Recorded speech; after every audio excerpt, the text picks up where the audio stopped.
esam apakaļ un man ir pievienojies kupls pulks praktiķu, jāsaka tā. Mēs ar Andi būvējam sistēmas, bet ir mūsu klienti, kas sistēmas izmanto. Un tāpēc man ir blakus 4 drosmīgi klienti, kas ir piekrituši šodien atbraukt un padalīties ar savu pieredzi.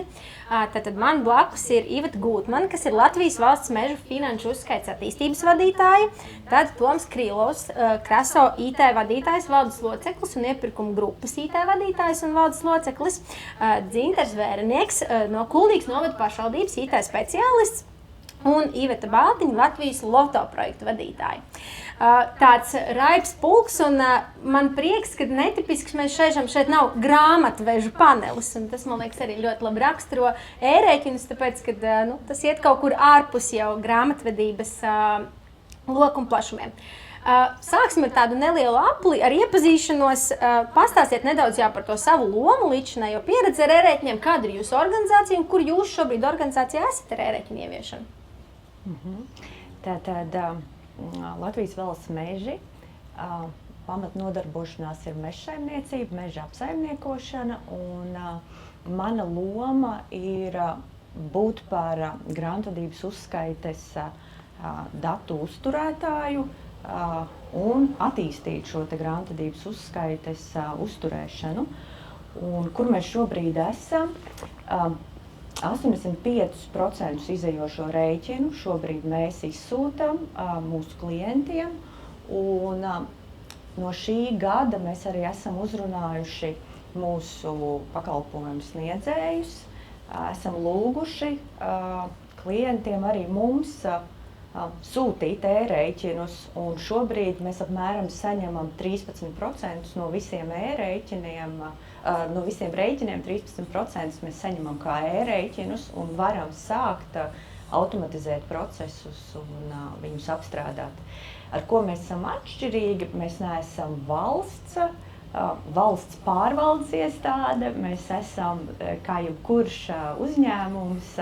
Līdz ar to uz mums darbojās 2028. gada likuma noteikumi. Tātad mēs šobrīd budžeta iestādēm nodrošinām e-rēķinus apusēji.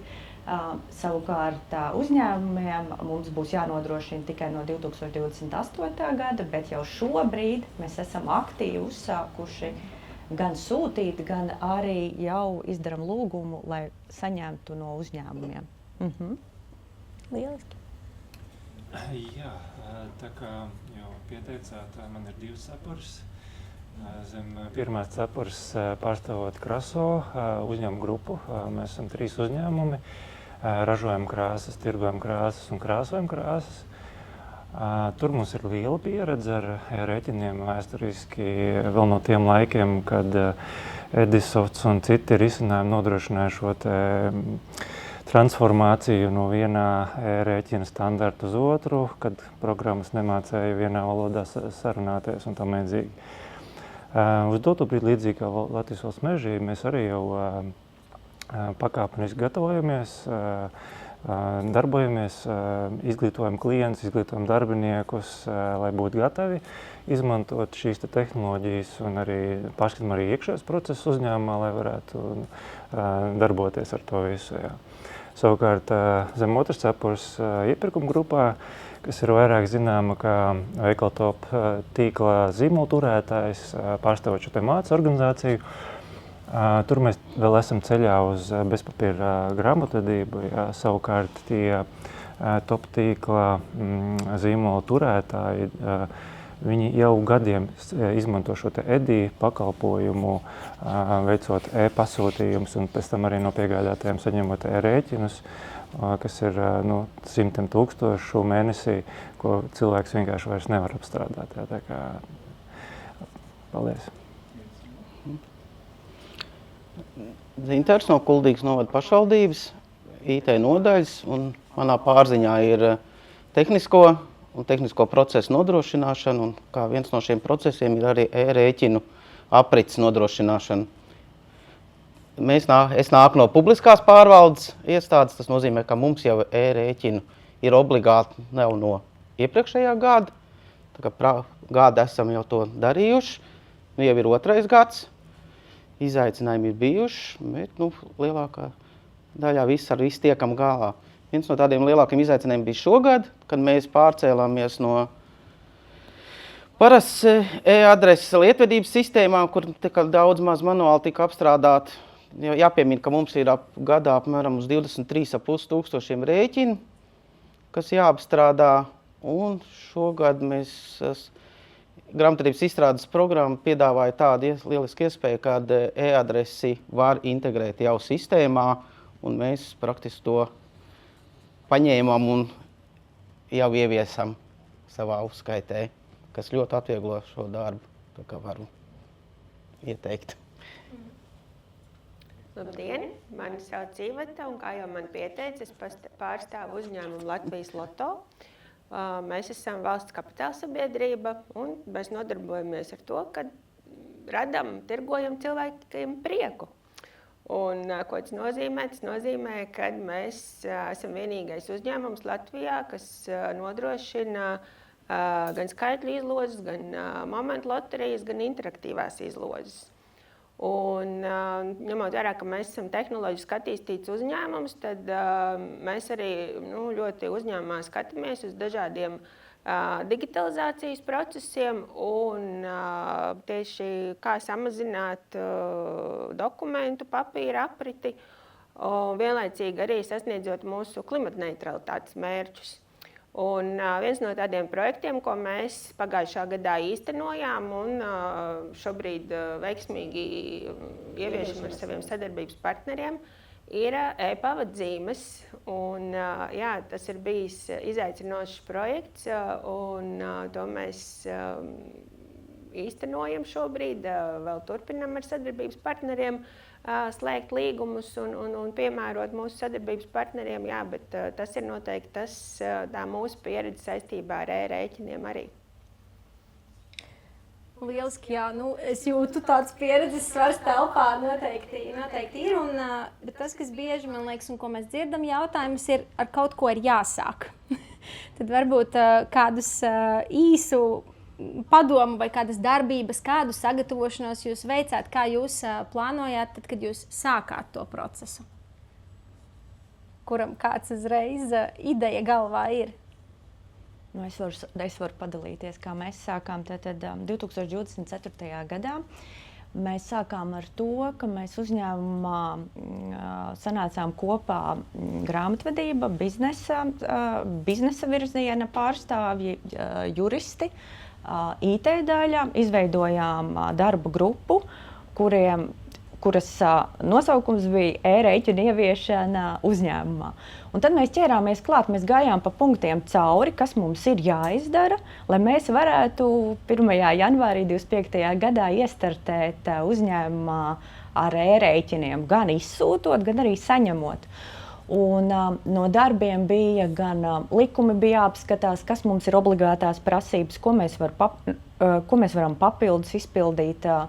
Tad bija arī procesu, mēs zīmējām uz tā brīža situāciju, ko mēs varam izdarīt. Un, ejot pa solim, mēs sapratām ļoti daudz lietas, ka mums būs jāmaina, kas mums būs jāmaina. Mums veidojās plāns ar rīcību, lai mēs varētu nonākt pie konkrētiem mērķiem. Sākotnējais mērķis bija ar 25. gadu pilnībā nodrošināt, sapratām, kas mums ir vajadzīgs, lai to izdarītu, un gājām. Un tad atnāca ziņa par to, ka ir tikai valsts pārvaldes iestādēm jānodrošina šis risinājums. Tas bija tā kā atvieglojums mums, jo mēs nebijām vēl gatavi, lai būtu viss ļoti labā un augstā kvalitātē. Mēs nodrošinājām šo e-rēķinu saņemšanu un izsūtīšanu. Tas, ka mēs nebijām gatavi paredzot un ejot ar plānu un ar stingriem datumiem un analizējot visu procesu, tas, ka mēs nebijām gatavi, ka valsts lūgs e-adresē nodrošināt šos e-rēķinus, bet saņemot šos pieprasījumus, mēs, protams, elastīgi tam pielāgojāmies un centāmies atbalstīt, jo valsts būtībā 25. gadā iznes uz saviem pleciem šos pirmos e-rēķinus. atļaujot uzņēmējiem, tā teikt, ievilkt telpu, bet tā kā mēs bijām labi ieskrējušies, mēs pieņēmām lēmumu neapstāties un turpināt arī šo ceļu ar e-rēķiniem, arī nodrošinot viņus uzņēmumiem. Un tad bija tā, ka tad, kad mēs bijām šajā procesa izpētē, mēs sapratām, ka mums ir ļoti daudz dati pašiem jāsakārto. Mums ir jāpārstrukturizējās, mums ir jārunā ar procesiem, jo tad, kad tu sūti rēķinus klasiski PDF formā, tur ir viens skats, bet tad, kad šie te dati, kas ir kuri glabājās grāmatvedības sistēmā, tiek padoti strukturēti, un atverot šo strukturēto e-rēķinu, tu ieraugi, ka pēkšņi telefona numurs no vēstures tur parādās. Un šīs lietas ir tādi krikumiņi, kuri ir jāsakārto, un tad mēs ķerāmies klāt un sakārtojām. Un tā mūsu doma ir, ka mums ir jāatbalsta uzņēmumi, un mēs dodam šo iespēju arī uzņēmumiem izsūtot e-rēķinus, dodam iespēju, lai arī uzņēmumi var sākt automatizēt šos procesus. Ejam priekšu, un līdz ar to tātad pirmais solis ir nodrošināts izsūtot, un tagad mēs arī gaidām atpakaļ, lai mēs arī paši varam noautomatizēt savus procesus. Tā. Man liekas, ka lieliska pieredze, ka tiem rēķiniem ir jākustās. Nav cita varianta, prakse tikai var parādīt. Kā citos uzņēmumos, ar ko sākāt, kādi bija pirmie soļi pieredze? Varbūt es varu dalīties, ka mēs jau 2021. gadā tādā hibrīda režīmā jau sākam strādāt, jau domājam par rēķinu digitalizāciju. Un tad mums notika tā, ka mums bija operatori, kas praktiski visus rēķinus, ko saņēma, tika viņi digitalizēti un jau ievadīti grāmatvedības sistēmā, lai šīs rēķinas pēc tam ceļot tālāk jau to digitālo ceļu. Tas ļoti atviegloja to procesu, ka tie rēķini vairs neklīda pa kabinetu no kabineta, un tas arī iegūms bija tas, ka, lai ātrāk notiek saskaņošanas process. Tas bija. Un tad, tai brīdī, kad valsts jau sāk domāt par e-rēķinu, mēs tā berzējam rokas un nopriecājamies, ka beidzot varbūt viņš būs tā strukturizēts un digitāls, ka mēs jau varēsim saņemt viņu, mašīnu lasam, un ļoti nopriecājamies par to formātu, un tiešām tas tā apsveicam. Tagad jau praktiski ikdienas apritē jau tas notiek jau raiti, un nav vairs cilvēciskās kļūdas, ko cilvēki pieļauj digitalizējot šo rēķinu. Tāpat pie digitalizācijas mums bija vienmēr jāsagatavo arī šī kopija, ko tomēr gribēja cilvēks redzēt, kā tas rēķins īstā dzīvē izskatījies ir.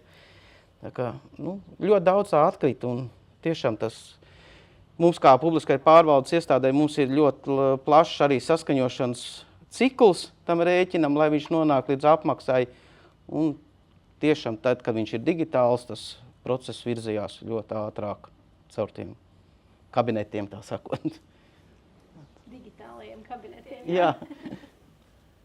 Jā, varbūt es atskatoties atpakaļ par to, kā mēs sākām ar šīm pavadzīmēm. Arī bija tā, ka galvenokārt jau tā ideja nāca no tā fakta, ka samazināt to papīra dokumentu apriti.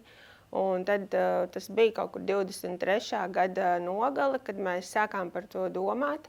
Kā to varētu darīt, meklēt, analizēt arī dažādus risinājumus tirgū, kādi tiek piedāvāti. Jāsaka, ka neko daudz neatradām tajā laikā. Un tad mēs pakāpeniski šo domu attīstot, kopā runājot arī ar mūsu grāmatvedības programmas nodrošinātāju Horizon, nonācām pie sadarbības partnera, kas ir Gudrā noliktava, ar kuru kopīgi pagājušajā gadā izstrādājām šo risinājumu. Šobrīd redzam, ka menedžeri brauc, piegādā preces, paraksta pavadzīmes, nosūtam elektroniski, un ka šis risinājums veiksmīgi darbojas. Jums tas ļoti sens jau īstenībā, tad jau ar EDI formātu un preču apmaiņu. Tad kāds bija tas jūsu sākums? Jā, līdzīgi kā kolēģiem arī mēs, es teiktu, primāri bija caur iekšējiem procesiem skatīties. Nenoliekšu arī papīru samazināšana bija svarīga un tam līdzīgi, bet tad Kreso uzņēmuma grupā, kā jau minēju, ir 3 uzņēmumi, un mums bija svarīgi, viņi arī apmainās savā starpā arī ar rēķiniem. Un bija ļoti svarīgi primāri šo te efektivizēt. Un tad nākamais jau solis bija, ko paši darbinieki jau pieprasīja, kāpēc tad mēs ar klientiem arī nevaram līdzīgi vai piegādātājiem arī tāpatās. Un tad jau bija nākamais darbs ar klientiem, viņu izglītošana, ar piegādātājiem, jā. Un arī izgājām dažādus tos attīstības scenārijus, jā, kad mēs sākām vienkārši ar PDF dokumentiem. Tajā laikā arī cilvēki, elektronisks rēķins, jā. Domāju, ka tas ir PDF, bet tas ir tikai, lai aizstātu papīru, nevis šo te automatizāciju nodrošinātu, jā.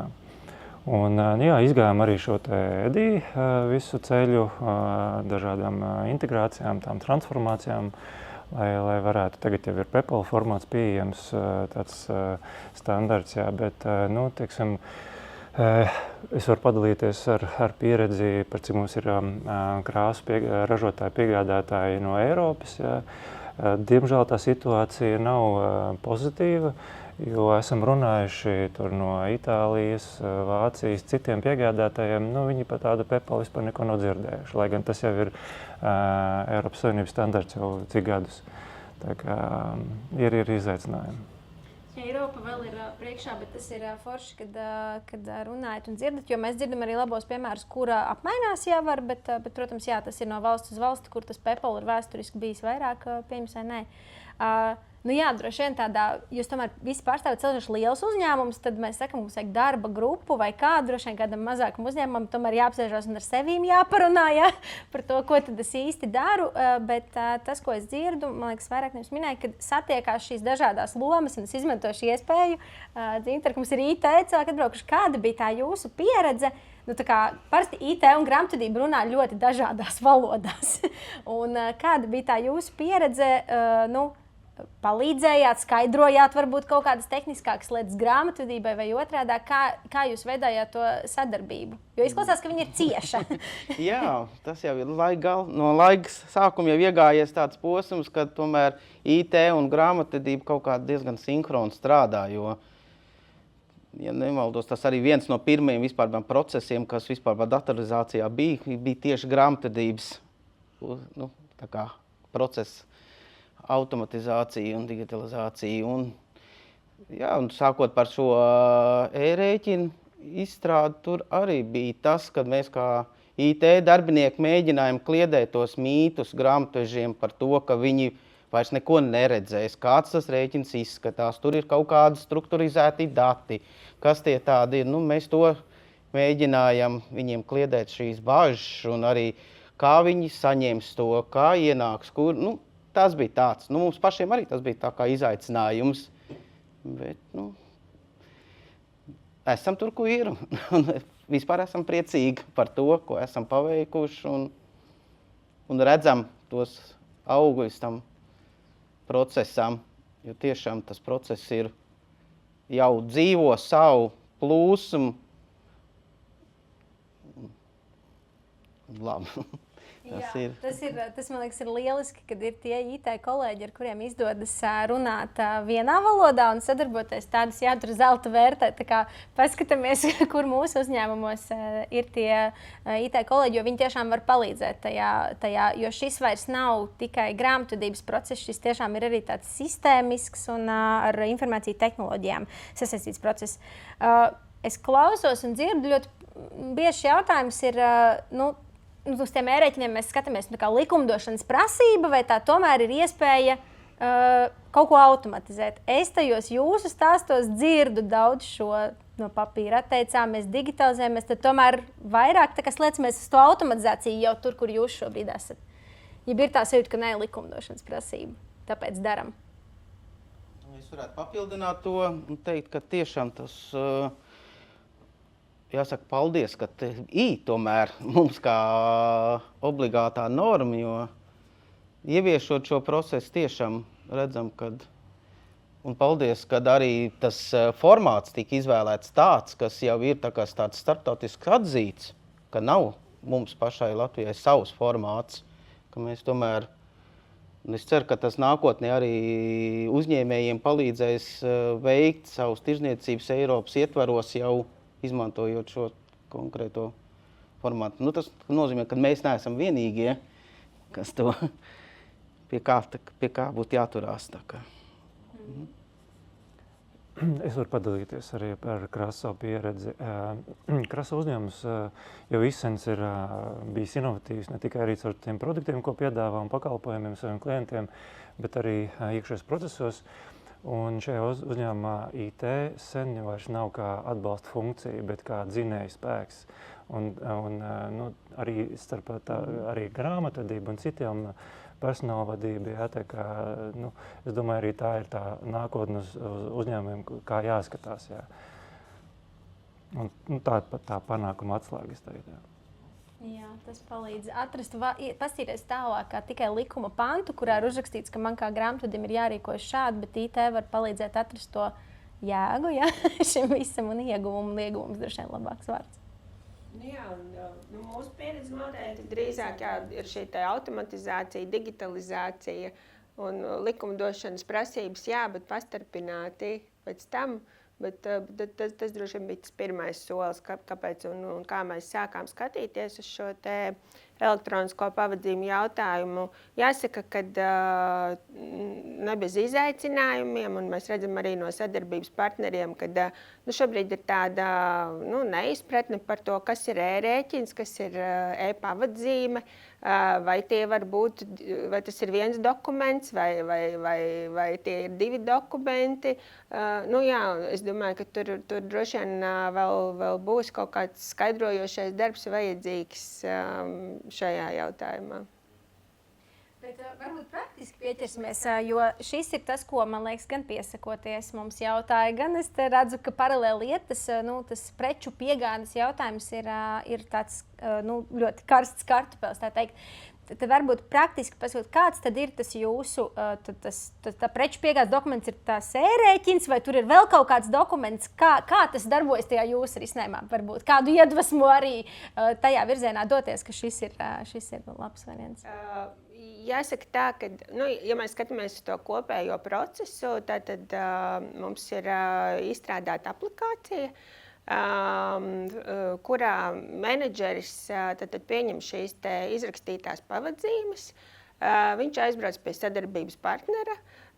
Sadarbības partnerim atdod preci, gan sadarbības partneris, gan menedžeris parakstās planšetē uz šī dokumenta.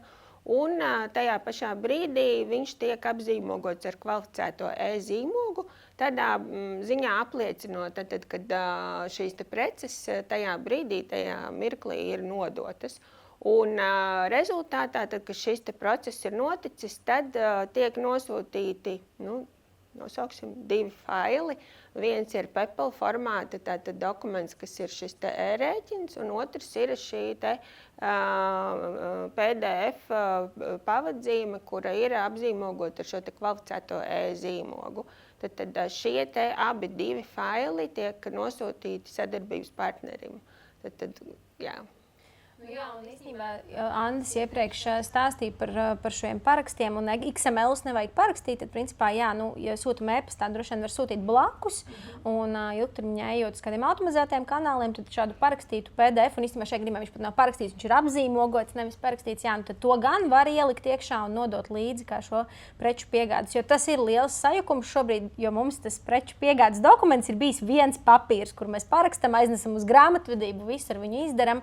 Šobrīd bieži jautā, kā mēs varam digitalizēt abus, vai e-rēķins varbūt, preču piegādes dokuments. Tad man liekas, šeit ir labs piemērs ar parakstīšanu. Esmu dzirdējis, ka ir vēl uzņēmumu grupas, kas Latvijā arī līdzīgi darbojas, un kad šādi tad var nodrošināt arī to preču piegādes apstiprinājumu.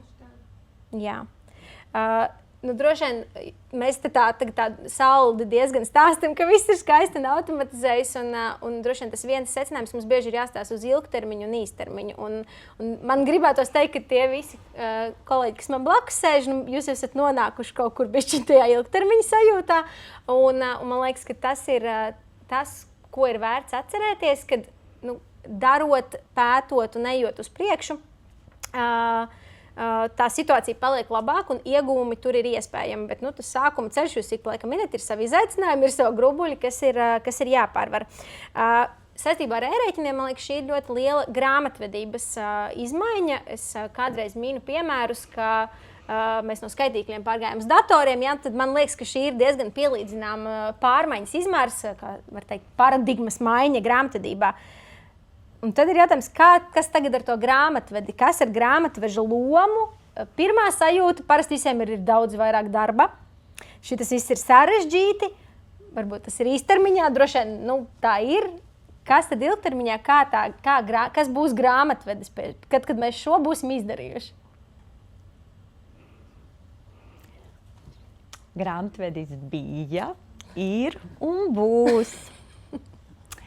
Grāmatvedis būs savādāks, jo grāmatvedim būs savādāki darba rīki un darba instrumenti. Atcerieties, bija papīra formā, pārgājām uz failu formātu. Tagad ir cits formāts. Grāmatvedim ir jāpārstrukturē šī domāšana, kā viņš paskatās uz datiem.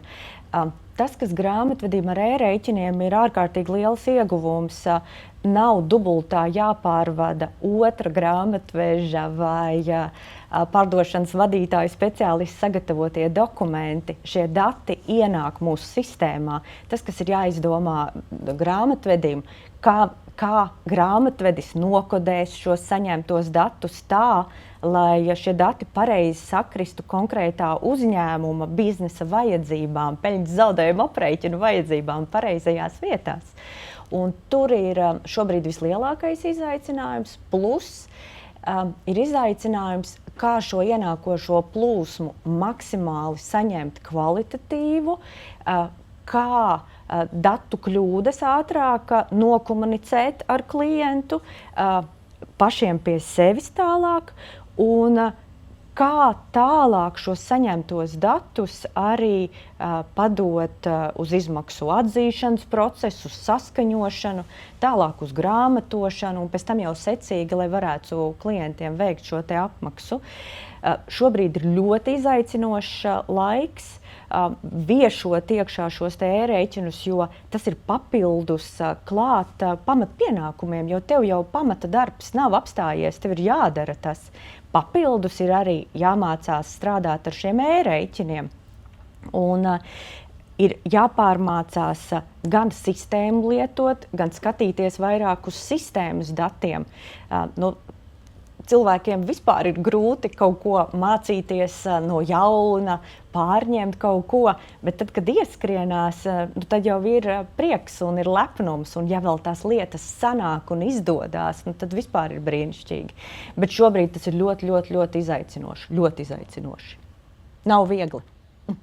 Tas apstiprina to, ka tas grāmatveža, tas ir jautājums, droši vien, kur tie grāmatveži ir dzīvojuši. Es pieļauju, ka jūs arī liela daļa, piemēram, elektroniski saskaņojat jau kaut kādu laiku, šeit arī minēja. Ja tas tagad viss ir jāsāk vienlaicīgi, tā digitalizācija, tad droši vien, ka tas ir tāds liels. Un tāpēc jūs arī minat, sākam jau tagad, mēģinam apmainīties jau tagad, jo tās obligātums kaut kad pienāks. Jā. Es varu papildināt varbūt to, ka varbūt tā sākotnēji, kad bija tam grāmatvedim, tad arī bija tā papīra čupiņa, ko viņš saņēma tos rēķinus. Tur bija 10, 20 rēķini, viņš viņus apstrādāja. Tagad tie rēķini visi ir sistēmā, un viņam ir pašam kaut kā viņi jāatrod. Tad tas ir tāds izaicinājums arī tā grāmatvedim. Tomēr meklē to, kas attiecās uz viņiem. Mums tā kā ir vairāk grāmatveži, ir arī sadalīts lomas, katram grāmatvedim ir, un tad ir tas aci. Varbūt ir no tādiem rēķiniem. Tā darba ikdiena mainās, jā. Es varētu mazliet citu aspektu minēt, par cik pārstāv tādus pārdošanas uzņēmumus ar fiziskām precēm. Mūsu izaicinājums, es teiktu, grāmatveži ir ļoti priecīgi. Es domāju, ka viņiem tieši darba apjoms un vispār tā kvalitāte uzlabosies un samazināsies darba apjoms. Izaicinājumi ir tieši loģistikas pusē, jo no vienas puses rēķini tad atvieglo šo te preču saņemšanas dokumentu ievadi sistēmā. Bet organizējot loģistikā, piemēram, ja fiziski atbrauc mašīna, izkrāja preci un noktos darbiniekam ir jāpārskata vai ir sakrīt ar to, pagaidām nav atrasts tehnoloģisks risinājums, lai tādu starp pasūtījumu un rēķinu nodrošināt šo vidusposmu, lai varētu noktos darbinieki un līdz loģistikai atsekot, kas ir piegādāts un kas nav piegādāts. Jā. Un tur dažkārt ir papildus soļi jāveic, kas atkal samazina šo e-rēķinu iegūmu kā tādu.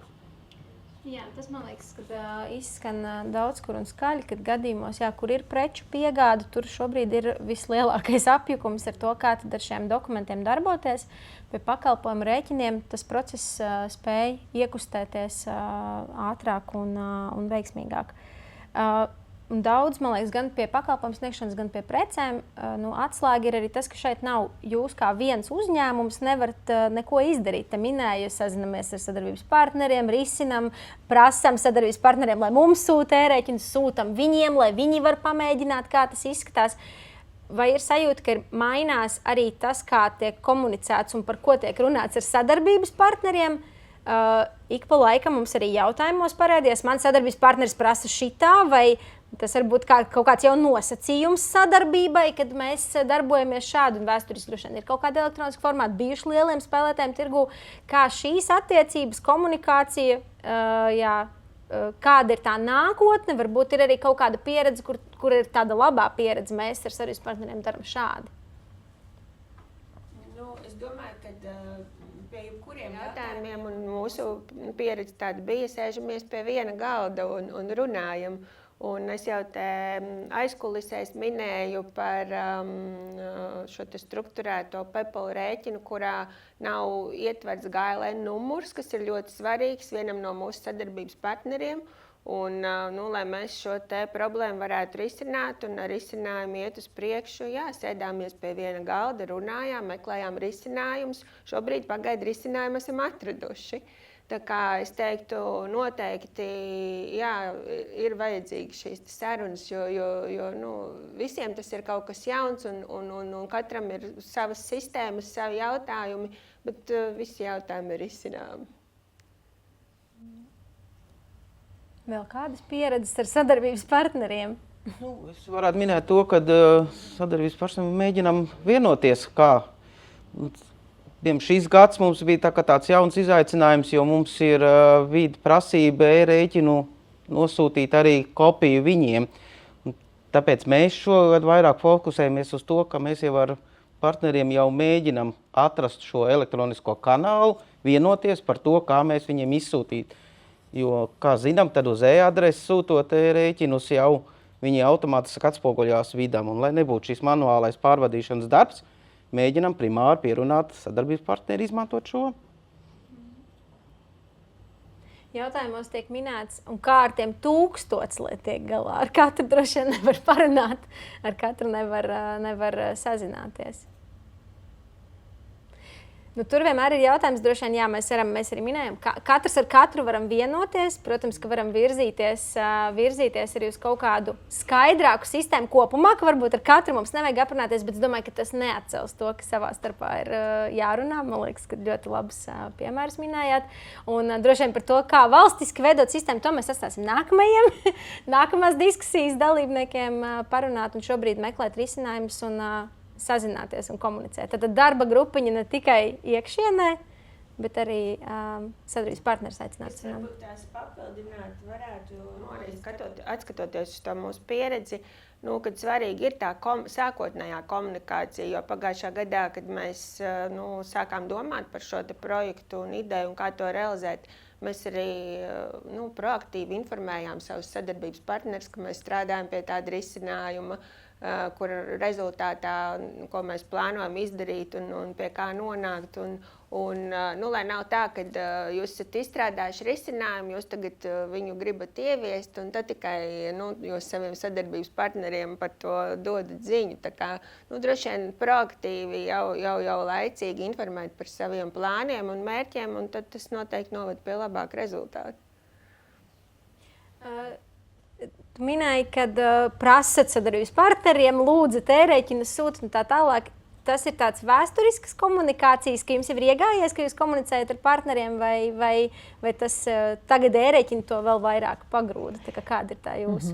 Šobrīd attiecībā uz ērēķiniem pagrūda, jāatzīst pagrūda, jo mēs ārkārtīgi gribam automatizēt pie sevis uzņēmumā procesu. Mēs gribam, lai šie ērēķini ir kvalitatīvi un lai mums tas process aiziet, kā gauja plūst strauji un labi. Un lai to izdarītu, mēs jau šobrīd lūdzām, jo mēs, protams, esam arī nobažījušies, vai 28. gadā mēs spēsim to lielo apjomu uzreiz paņemt pie sevis uzņēmumā, tāpēc ir jāiet pakāpeniski. Un mēs arī vēl neesam gatavi pilnīgi visus klientu rēķinus sev uzņemt e-rēķinu formā, tāpēc mēs aicinājām klientus lūguma formā sūtīt. Mums ļoti daudz klienti ir atsaukušies, mēs esam ļoti pateicīgi mūsu klientiem par to. Un šādi saņemot e-rēķinus, mēs varam identificēt ļoti daudzas lietas, kuras mēs paši varam izmainīt, bet kurus mēs arī varam nodot ziņu, piemēram, valstī, ka mums standartā ir nepieciešams kāds precizējums, kāds uzlabojums, jo mēs nevaram noautomatizēt procesu, ja šajā standartā nav paredzēta vieta, lai to varētu izdarīt. Tā. Jā, tur pareizi vēl pie vēl iesaistās šis, kad tas, ka jūs ar savu sadarbības partneri vēl nenovienojaties, nenozīmē, ka nākamais jaunais sadarbības partneris arī spēs jums nodot tā kā ir runāts. Es skatos uz pulksteni, mūsu laiks iet uz beigām, un droši vien noslēgumam mēs runājam par pašiem sākumiem, un tur, kur esat šobrīd, un daudz klausītāji klausās, un jautājumi es redzu birst un visādi, un dažbrīd ir tāds jūtas, vienkārši pasakiet, kas man jādara un dariet, bet tad varbūt kaut kāda viens padoms, darbība, ko vēlties iedot tiem citiem. Varbūt tas ir maziņš, varbūt tas ir liels. Mēs taču šoreiz tādi lielāki, tāpēc, ka jums ir šobrīd pieredze vairāk nekā maziem uzņēmumiem. Ko darīt? Nezinu, rīt, nākošmēnes, šogad, kas ir tā kaut kāda lieta, kā sākt? Un kur virzīties? Kā sākt? Jā. Kādu sāciet? Sāciet ar vēsu prātu, drosmīgi. Sāciet, kā sākt? Tātad pirmais uzdevums, kā es varu nosūtīt klientam e-rēķinu. Ja es pati nezinu atbildes, es dodos pie programmas izstrādātāja, uzdodu viņam šo jautājumu, nesaņemu atbildi, dodos uz valsts ieņēmuma dienesta portālu, meklēju atbildes, kā to izdarīt. Latvija LV varu sagatavot e-rēķinu, dodos tur. Pamēģinu viņu sagatavot. Jums viņš nav jānosūta. Pamēģiniet tur viņu sagatavot. Sāciet darīt un papildus saviem ikdienas pienākumiem atvēliet tam laiku, lai jūs varat sākt skatīt šo soli, kā varat izsūtīt saviem klientiem e-rēķinu. Un tad to pierakstiet, lai jūs varat visam savam procesam, jo sākot domāt, ķeroties klāt, jūs sapratīsiet, tur kaut kas nesanāk, bet ko es tur varu darīt? Respektīvi, mēģiniet un dariet. Vispirms izējošos rēķinus, e-rēķinus, un tad ķerieties klāt, kā jūs varēsiet saņemt šos e-rēķinus, kā jūs varēsiet atvieglot savu darbu, lai jums ātrāk tā diena paiet, un jūs varat veltīt vairāk laika kontrolēm, atskaišu sagatavošanai, vadības atbalstam ar operatīvo informāciju, lai vadība var pieņemt strateģiskos lēmumus. Vēl jums veiksmi! Es varētu turpināt. Man būs divi ieteikumi, viens auditorijai un viens izmējai. Auditorijai ļoti vienkārši neatlieciet uz pēdējo brīdi, jo laicīgāk sāksiet, noteikti procesa gaitā būs daudz jautājumu, neskaidrība, un tad jums būs laiks atrast šos te atbildes un pieslīpēt procesus vai tehnoloģiskos risinājumus atrast. Un otrs ir Vizmai, paldies arī par jūsu darbu līdzinējo, bet turpiniet, un kā viens no ieteikumiem padomājiet arī, kā realizēt e-čekus, e-rēķini būs, ko darīt ar čekiem. Es varētu papildināt arī to, ko jau izteicā, ka vajadzētu iedrošināt un sāciet varbūt ar maziņu, atrodiet klientu, ar kuru jūs varat jau veidot šīs attiecības un samainīties ar rēķiniem elektroniski. E-rēķina, es domāju, starts ir ļoti labs. Tas ir labs materiāls, uz kuru veidot jau tālāko attīstību tieši. Un es domāju, ka būtu ļoti daudz jāpaudzē vēl ar procesiem un ar iespējām, ko e-rēķins arī varētu nākotnē piedāvāt. Kaut vai tie paši pieņemšanas nodošanas akti, jo rēķins jau vien nav. Mums diezgan liels process vēl notiek pēc tam backendā, ko ir jāsavāc dokumentu paketi, kas pavadoši ir visam tam rēķinam. Un būtu labi, ja tas kanāls arī būtu atvērts arī šādām iespējām saņemt arī šo dokumentu paketi. Nu, ko es no savas puses pārskatiet savus procesus un tad, kad jūs ķerieties pie darba, varbūt paskatieties, pameklējiet uzņēmumus, kas jau ir ieviesuši, mēģiniet satikties, aprunāties, pajautāt atbildes uz saviem jautājumiem, nebaidieties. Paldies, es dzirdu, sākt darīt, meklēt padomdevējus, labas sadarbības partnerus, varbūt draugus kādā vakarā pajautāt. Un galvenais ir sākt. Tā kā paldies jums liels par pieredzi, par iedvesmu. Es gribētu teikt, ka šis noteikti bija iedvesmojoši, ko jūs stāstījāt. Un pēc mazas pauzītes jau atgriezīsimies ar nākamo diskusiju. Paldies!